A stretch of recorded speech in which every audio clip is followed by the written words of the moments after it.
नमस्कार क्रिकेट प्रेमींनो, मित्रमैत्रिणींनो, कसे आहात तुम्ही सगळे? IPLला सुरुवात होतीये. सगळेजण मला विचारत होते की अहो IPL तोंडावर आली, तुम्ही कधी बोलणार त्याच्याविषयी? मी तुम्हाला प्रॉमिस केलेलं होतं की पहिल्या मॅचच्या अगोदर मी नक्की याच्याविषयी बोलणार आहे.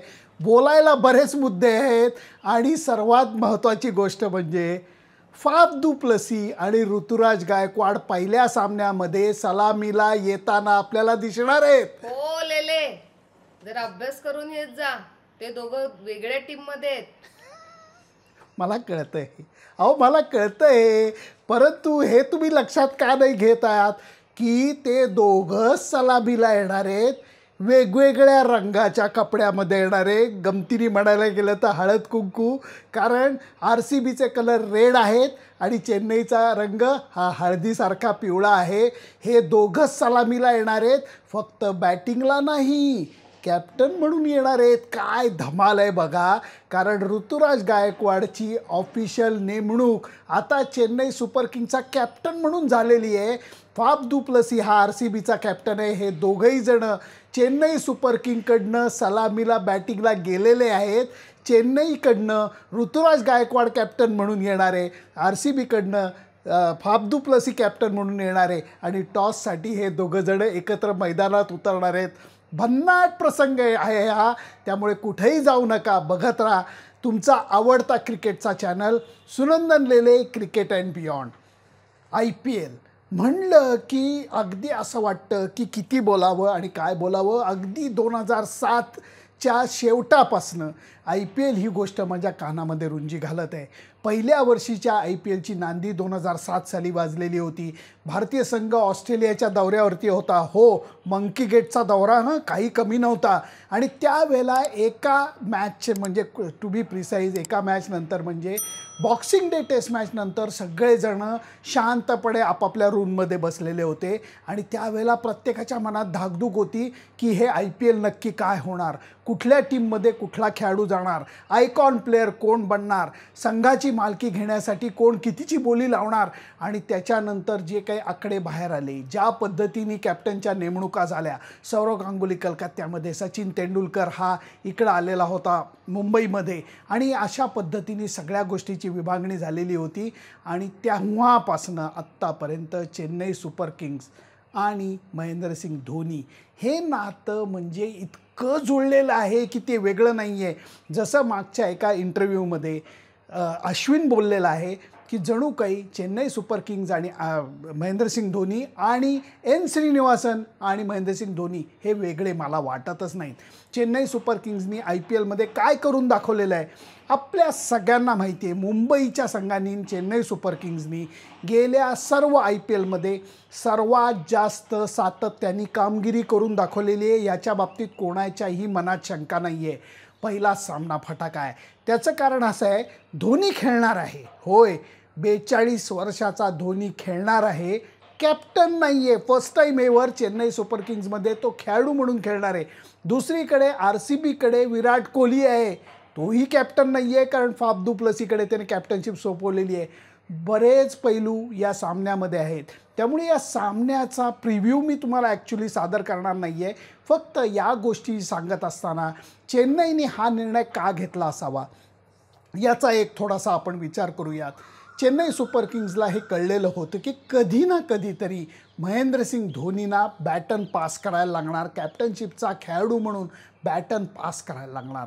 त्यांनी संघातला सर्वात भरोशाचा, सर्वात जुना अनुभवी टॉप परफॉर्मर रवींद्र जडेजाच्या हाती ती धुरा सोपवली. हे करत असताना त्यांच्या मनात पाल चुकचुकत होती. त्याचं कारण असं होतं की जडेजा हा उत्कृष्ट खेळाडू जरी असला तरी कुठल्याच लेवलला त्यांनी टीमचं नेतृत्व केलेलं नव्हतं. तो कॅप्टनशिप कधीच त्यांनी केलेली नव्हती. प्लेयर म्हणून तो एक ड्रीम प्लेयर होता कुठल्याही कॅप्टनसाठी. झालं नेमकं तेच की खेळाडू म्हणून खेळणं वेगळं, कॅप्टन म्हणून खेळणं वेगळं, कारण या दोन्ही जबाबदाऱ्या अक्षरशः राम और श्यामसारख्या बदलायला लागतात. ज्या वेळेला तुम्ही खेळाडू म्हणून मैदानात उतरतात तेव्हा तुम्हाला कॅप्टनशिपची टोपी बाजूला ठेवायला लागते, आणि ज्या वेळेला तुम्ही कॅप्टन म्हणून टोपी चढवता तेव्हा तुम्हाला खेळाडू बाहेर काढायला लागतो. त्यातनंही रवींद्र जडेजा हा अष्टपैलू खेळाडू होता म्हणून त्याला ते झेपलं नाही.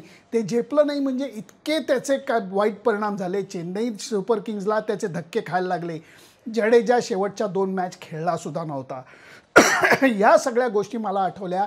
तेव्हापासनं चेन्नई सुपर किंग्सच्या मनामध्ये ऋतुराज गायकवाडचं नाव आहे. त्यालाही कारण असंच आहे, संघातल्या जागा ऋतुराजची 100% पक्की आहे. दुसरा महत्त्वाचा पॉईंट म्हणजे त्यांनी नेतृत्व गुणाचे गुण दाखवलेले आहेत. महाराष्ट्र संघाचं त्यांनी नेतृत्व केलेलं आहे. भारतीय संघाचं सुद्धा काही ना काही प्रमाणात नेतृत्व गुण करत असताना त्यांनी चमक दाखवलेली आहे. तिसरी महत्त्वाचा मुद्दा म्हणजे त्याचा स्वभाव हा चेन्नई सुपर किंग्सच्या एकंदर धाटणीला मिळणारा जुळणारा आहे.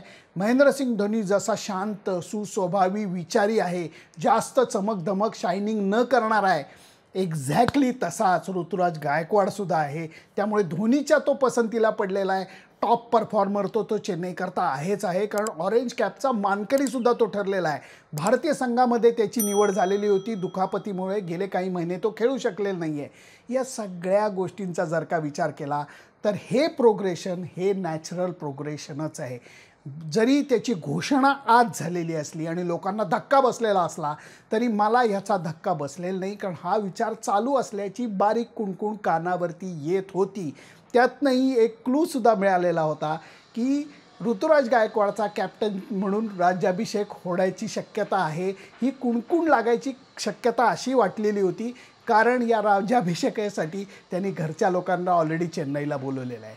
मग त्याच्या घरचे म्हणजे कोण कोण असतील मी जास्त गोष्टी सांगत नाही, ते सांगणं बरोबर नाही, कारण या सगळ्याच गोष्टी त्यांनी गुलदस्त्यात ठेवलेल्या होत्या. अर्थातच त्याची पत्नी बरोबर असेल तेवढ्यापुरतं मर्यादित हे नाही आहे. कदाचित त्याचे आईवडील त्याचे सासू सासरे हे सुद्धा चेन्नईला हा सामना हा सोहळा बघायला असतील, कारण चेन्नई सुपर किंग्स IPL टीमची कॅप्टनशिप प्रचंड मोठी जबाबदारी, प्रचंड मोठा मान आहे, प्रचंड मोठी तुमच्या कामाला मिळालेली पावती आहे.